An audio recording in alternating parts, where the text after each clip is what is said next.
Bogus encounter असा असतो, मुख्यमंत्री, दोन्ही उपमुख्यमंत्री, सचिव, गृह सचिव हे पहिले वरून केंद्राकडून सिग्नल आल्यानंतर गुप्त बैठक होते, त्यानंतर ठरवतात. जसा अक्षय शिंदेचा झाला त्यानंतर 4-5 अधिकारी वरिष्ठ लेवलचे येतात आणि त्या म्हणजे स्थानिक पातळीवरचे 4-5 अधिकारी अंमलदार निवडतात आणि मग तो बोगस एन्काउंटर केला जातो. तसाच तीच ऑफर मला होती. बघा, बोगस एन्काउंटर काय असतो हे मी पहिले जनतेला समजावून सांगतो. तुम्हाला माहिती आहे, सांगितलं नको सांगू.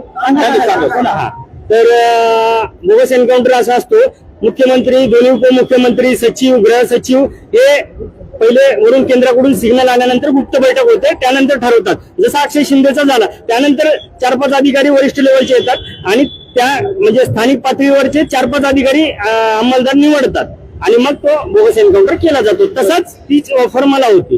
पण त्या ऑफरचे असे पुरावे तुम्हाला भेटणार नाहीत, कारण शासन किंवा IPS IAS लोक खूप हुशार असतात.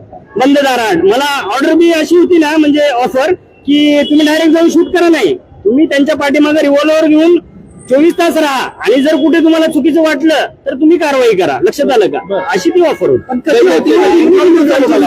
तुमचा जेवढा पगार जेवढा होतो ना, एक तुमच्या आता माझी सर्व्हिस राहिली 25 वर्ष, जेवढा पगार आहे लमसम, तुमचा पगार होत असेल 15 करोड 10 करोड तर तुम्हाला 50 करोड आजच मिळेल लमसम आणि पुन्हा इन्क्वायरी करतानाही आमचं सरकार राहील, त्याच्यातून तुम्हाला निर्दोष मुक्त आम्ही करू.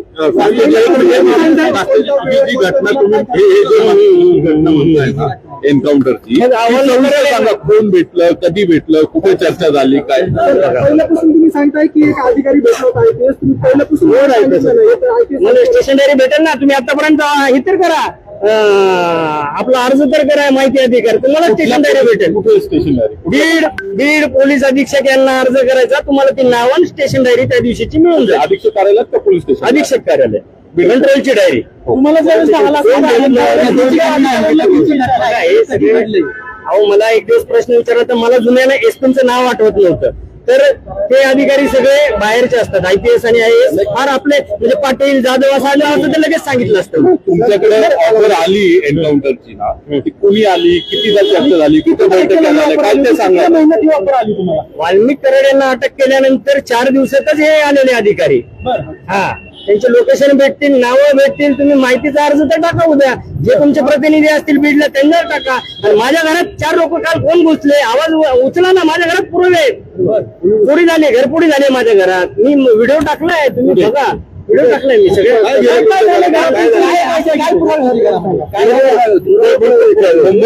आता तुम्ही गेल्यानंतर बघणार, मीडिया समोर माझं घर ओपन करणार, कारण मी आता तुमच्या समोर इथं अटक केली जाईल ना तुम्हाला आता बीडला गेल्यानंतर? जामीन होईल ना, 2 महिन्याने 4 महिन्याने 6 महिन्याने, काय जामीन होणार नाही. अच्छा, पण तोपर्यंत राहील का ते? आता तुम्ही आवाज उठवला, जनतेने आवाज उठवला तर भेटेल तुम्हाला. काय काय महत्वाची पदामध्ये खूप काही पेपर होते. नाही, बीड मध्ये मी राहतो, ज्या ठिकाणी नोकरी करतो, 1 किलोमीटरच्या अंतरावरती GST भवन आहे, त्याच्या समोर माझं घर आहे. त्या ठिकाणी पोलिसांनी नोटीस लावली सस्पेंडची आणि माझं लॉक तोडलं. मला काल एका MPSCच्या विद्यार्थ्याच्या समोर MPSCचे विद्यार्थी अभ्यास करतात, त्याचा कॉल आलेला की साहेब तुमचं घर काल कोणतरी खोललं 4-5 जणांनी आणि त्याच्यातून ते लॉक तोडलं आणि दुसरं लॉक बसवलेलं आहे. तुम्ही म्हणताय घरात महत्वाचे पुरावे होते, काय काय पुरावे होते घरात?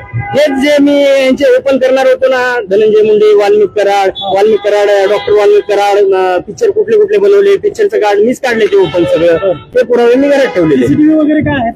नाही, CCTV भेटतील ना, GST भवन आहे तर नक्कीच भेटेल. तपास तुम्ही तसं त्या पद्धतीने केला पाहिजे. जी एन्काउंटरच्या संदर्भात तुमच्याशी फोनवर काही चर्चा झाली, काय कॉल डिटेल्स आहेत? पुरावे कुठले ठेवत नाहीत. वरिष्ठ आणि मंत्री असे असतात ना, बंद दारात हा का मारायचं तर ते सांगेन ना मी. ते वाल्मिक कराड धनंजय मुंडेंना नको होते आता, कारण काय तर 302 मध्ये वाल्मिक कराड पूर्णपणे फसलाय. आता मीही फसेल या भीतीपोटी ही ऑफर असेल. डोट जोडा ना तुम्ही. मलाच का निवडली ही ऑफर? हा, कारण 7 बदल्या बीड जिल्ह्यात जर माझ्या झाल्यात तर मी किती वादग्रस्त असेल. 2 वर्षात माझ्या 7 बदल्या झाल्या. दिसूप, वडगाव, वर्धापूर police station, Ambajogai traffic in charge, Majalgaon ग्रामीण आणि सायबर आणि कंट्रोल, अशा 7 बदल्या माझ्या 2 वर्षात झालेले आहेत. एकही विनंती अर्ज नाही. तुम्ही एकटेच एक एन्काउंटर करणार होते, एकट्यालाच ऑफर होती? नाही, ते 4-5 जणांना भरपूर तहसील अधिकारी असतात पोलीस खात्यात, पण सगळे काही बोलत नाहीत, बाहेर पडत नाही. नाही, याचं काय नाही, मी नकार दिला ना, ऑफरलाच नकार दिला मी. हे माझ्याच्यानं पाप होणार नाही, जी मी न्यायदिवसा शिक्षा देईल. हा महत्वाचा प्रश्न हा खूप जणांनी विचारलेला आहे.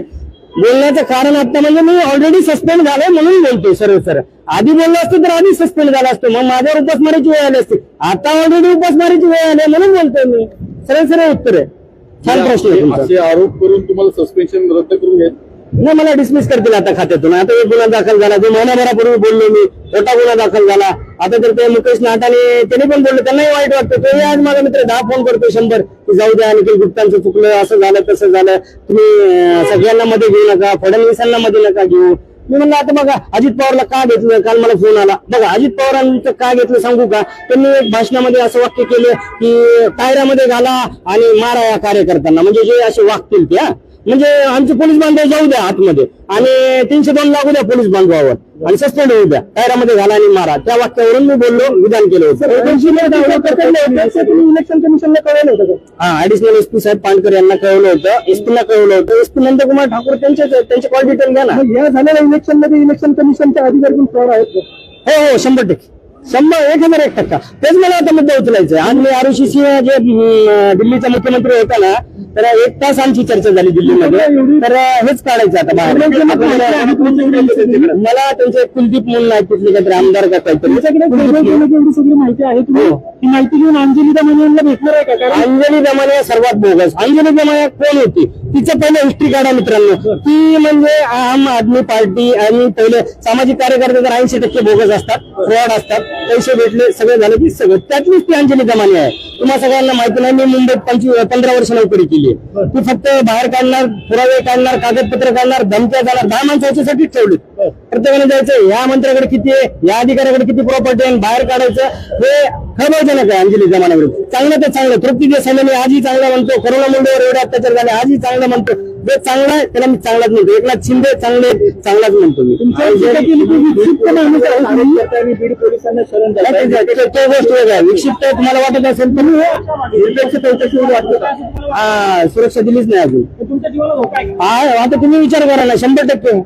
आता मला एकाने कमेंट केली, बरं कमेंट बद्दल बोलतो की एवढे घाण कमेंट यायला लागले की तुम्हाला दाखवतो मी की माझ्या आई बहिणीवरून उद्धार चालू केलाय आणि एवढे घाण वाईट कमेंट करू नका, माझ्या घरच्यांना त्रास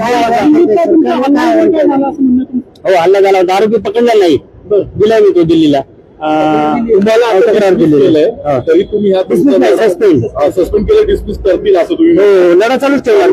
काय कशा मार्गात आता मार्ग बघू ना, जसे मार्ग आता जसे सुचतील, जसे मित्र परिवार, काही आपले पत्रकार, काही वकील यांच्या मार्गाने आता लढा लढू आपण. तुम्हाला 10 करोड रुपयाची ऑफर दिली होती, तुम्ही बोलले त्याच्या व्हिडिओमध्ये. हो बोललो, 10 करोडची. म्हणजे निखिल गुप्ताचा, तो मुकेश गुप्ता नाटा सुरतचा बिल्डर आहे, 5000 करोडचा मालक. त्या ठिकाणी त्याच्या फार्म हाऊसवर कोण येतं तो मी पुरावे काढायला चालू केले होते, तेव्हा मला ऑफर आली. इन्कम टॅक्सचे सर्व अधिकारी त्याच्या फार्म हाऊसवर तिथे जातात, त्या ठिकाणी पार्टी सुरू होते. आता बघू, आता अजून मी निर्णय घेतला नाही. आता मला 2-4 कॉल करू द्या आणि पहिले मग मी विचार करेन डीसी ऑफिसला जायचं की डायरेक्ट बीडला जायचं, मी विचार करेन. एन्काउंटरची ऑफर का नाकारली? आम्हाला ते योग्य वाटलं नाही ना, पाप वाटलं. कारण काय माहितीये का, आहे तो आरोपी पण न्याय देवता बसली आहे ना.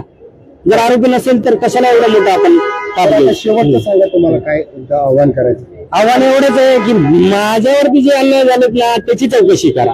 मला बीड परळी सारख्या ठिकाणी मला का आराम दिला, पहिला प्रश्न. निवडणूक असताना बाहेर राज्यातून पोलीस आले, मला आराम दिला. दुसऱ्या दिवशी माझ्या अकाउंटला 10 लाख त्याच दिवशी का जमा झाले, धनंजय मुंडे आणि त्या काळेंच्या कंपनीच्या अकाउंट मधून, संत बाबू मामा कन्स्ट्रक्शन. तिसरा, त्याच दिवशी मला किडनॅप करून 1200 करमाळ्याला का सोडलं मला इलेक्शनच्या दिवशी? जर सोडले तर मग मला सस्पेंड का नाही केलं इलेक्शन कमिशननं? वाल्मिक कराडचे हस्तक होते. 2 वर्षापासून हे प्रकरण होण्या अगोदर गाड्या सोडण्यासाठी नेहमी फोन यायचे. राज्याच्या सोडत येतो मी, एकी गाडी सोडली नाही पण फोन यायचे. मी वाल्मिक कराड बोलतोय, धनंजय मुंडेचा हे बोलतोय, पीए बोलतोय, काय ते खास माणूस बोलतोय, माझी राखेची गाडी सोडा, माझी वायूची गाडी सोडा. आणि याच्यातनं आमची ओळख झाली होती. काम ऐकत नव्हतं त्यावेळेस नाही. बिलकुल कधीच नाही ऐकलं काम. मग म्हणून 7 बदल्या झाला ना.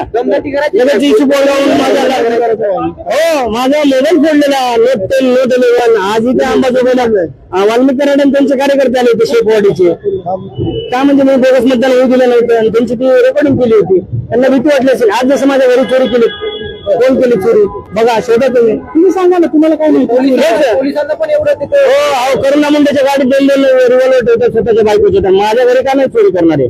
वाल्मिक कराडच्या कुठल्याच काळ्या धंद्याला तुम्ही समर्थन केलं नाही? कधीच नाही, कधीच नाही. हा ठसलच होती आमची. वाल्मिकी कराड नाही मुंडे मी गेल्यापासून.